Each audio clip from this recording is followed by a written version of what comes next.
Hello Santa Barbara, welcome to this edition of Presidio Vision. I am Blake Dorfman and we're down here on East Beach on a glorious day. You know these guys behind me, Todd Rogers and Phil Dalhausser. They're the recently crowned Olympic gold medalists in Beijing, the #1 men's beach volleyball team in the world, hands down. We're down here to spend a couple minutes with them. Gonna get some questions in for Todd and see what he has to say. All right, so here we are right on the sand with beach volleyball star, hometown hero, Olympic gold medalist Todd Rogers. Thanks for joining us on Presidio Vision here, Todd. You're welcome, Blake. Now, it's been about a week and a half since you won your gold medal. You're back from Beijing. I assume you're done with your jet lag. Is it sinking in? What are the emotions right now? It has been sinking in. It's kind of been I think it's a slow, long process that's not an instantaneous thing by any means. I don't know anyone that would say, yeah, all of a sudden it just all hit me at once. I mean, it's hit me in little pieces, like when everyone met me at the Santa Barbara airport. There were 150 people or so waving the flag, chanting USA, USA. That's when it kind of first started to hit me. And then just over the last week, just having people come up to me in really random places, you know, in grocery stores, flying out in the airport, in Chicago, random places outside of Santa Barbara. People just saying, hey, great job in the Olympics. People I have no idea that just walk right by me, and people wanting photographs and autographs in really odd places that I'd never get asked for outside of a tournament or Santa Barbara. And then this last weekend in Cincinnati, it was pretty much a zoo.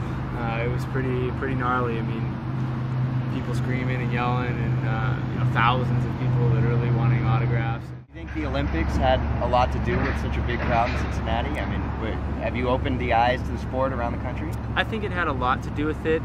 The promoters in Cincinnati have been building this event now for 4 years. They really know how to promote an event, particularly in their little home area of Cincinnati. They know what's going on, and I think the combination of them having promoted it big time, the Olympics, we're going to have a gold medalist really banking on us, and then the two teams coming through, and then just being able to blow us up big time. I mean, yeah, it was pretty intense. Well, you didn't waste any time. You came back and you won the title in Cincinnati, and then it's Santa Barbara, hometown tournament. You played in it before with Dax, you know, your former teammates at San Marcos, and you know, talk about the importance and how different it is to be on your home sand and play in an AVP event. You know, this is one of the most important tournaments to me.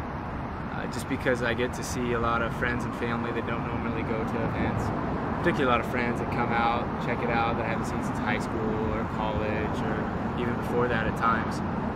So it's a special event to me. Obviously it doesn't quite reach the pinnacle of the Olympics, but it's definitely, and always has been, in my top 5, just because of the special meaning. I was born and raised here, so Santa Barbara always have a special spot in my heart. Even some of Santa Barbara's finest showed up to say hello. Officer Steve Maragopoulos of the Santa Barbara Police Department stopping by for a picture to chat with Todd and Phil.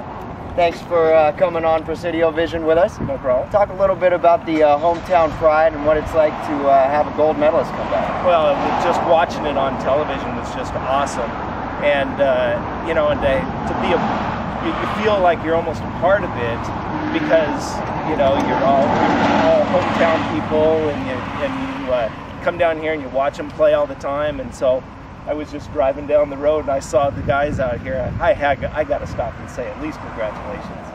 And, you know, the officers stopping, that's pretty cool. I don't know either of them, but it's kind of nice to have the law come by and say congrats rather than take you away in cuffs, I guess. Yeah, you're on the right side of the law now. Exactly. You can get away with whatever you want, right? Yeah, I don't know about that, but...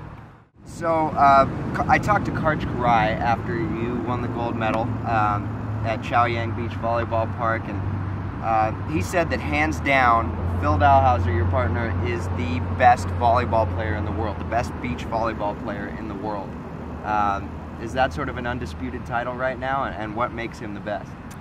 I would say that, yeah, after this gold medal, that yes, particularly in his third game performance in the gold medal match. I mean, he took over. He just stuffed 5 balls in that match, and he was the difference maker. I mean, not only did he stuff those balls, but he made the other guy look small, made him nervous, made him hit out, I think 3 or 4 times. I mean, it was a real display of volleyball prowess at the net, particularly, and in my opinion, I've been saying that when Phil plays his best, he's the best player in the world. The question was how often did he play his best, and I think he built up to that point in the Olympics. He started off really slow. He's definitely not playing his best, probably his worst, but it just seemed like he got better and better and better. And then in that third game, I mean, it was stupid how good he was, and he was definitely, in my opinion, the best player in the world. Let's look at your resume here. You're 35 years old, correct? 34. 34, sorry. Correct. You've got a world championship under your belt. You've got, I don't even know how many AVP wins. What is it, 28 now? No, I don't know how many AVP wins. I have 46 total wins. 46 total wins. You've won internationally. You won 3 Grand Slams in a row overseas this year. Olympic gold medalist. Seems like you've accomplished everything a beach volleyball player can accomplish. What's next for you, and what's your next goal, feather in the cap that you're going for? Well, you're right. You know, I mean, as far as the specific titles that if you had asked me, hey, what were the most important titles for you to win? You know, the Olympic gold would be at the top. World Championships would be next.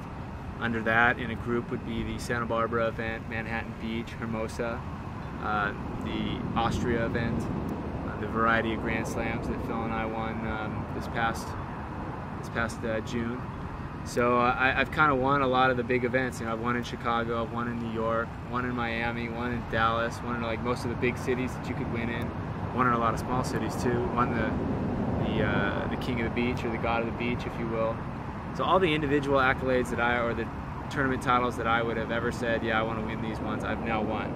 So that's a good question, and it's something that I really can't answer. I mean, I don't know if there's a new tournament coming out there. Obviously, there's tournaments I haven't won in different cities and stuff like that I'd like to win. But as far as the bigger ones, I've hit my goals there. And now, I don't know, this last weekend I really enjoyed playing. I just had a good time. It was very, very little stress. Perhaps that's coming off of the most stressful tournament in the world, and that's why. As we saw at closing ceremonies at the Olympics, the torch has been passed, so to say, to London in 2012. We're going to see you there. Way too early to even attempt to answer that question. A lot of people have asked me that. I would love to say, yeah, I'm going to be there, but the reality is there's too many variables involved. The number one is my family. My kids are 9 and 7. They're really fun. They're really getting involved in sports and activities and horseback riding and stuff like that, and I want to be there for that. I want to be a part of that, whether it's as a fan or as a coach or as an observer. That to me is really important, and also just to be able to do stuff with my wife instead of constantly traveling and stuff. Age, you know, I'm 34, going to turn 35 this year. I'll be 37, 38, I'm not sure exactly when the games are being played, so I'll be 37 or 38 when I play there. So that'll be a factor too as well, how healthy I am, and then my motivation. I don't want to play until I'm 46 or 47 or 45. I kind of want to for sure stop playing by the time I'm 40 at the latest. So, and then who's my partner and how is my sponsorships? There's so many variables in there. I'm just going to take it 1 year at a time. We'll definitely be playing next year. And who knows what kind of opportunities are going to present themselves for coaching or business or broadcasting or whatever. I don't know if we'll see him playing in the Olympics in 2012, but there's still plenty of Todd Rogers to watch on the sand, and we can't wait to keep following him. Todd, thanks for coming on Presidio Vision with us, and we'll check in with you a little later. Thank you, Blake. All right, stay tuned.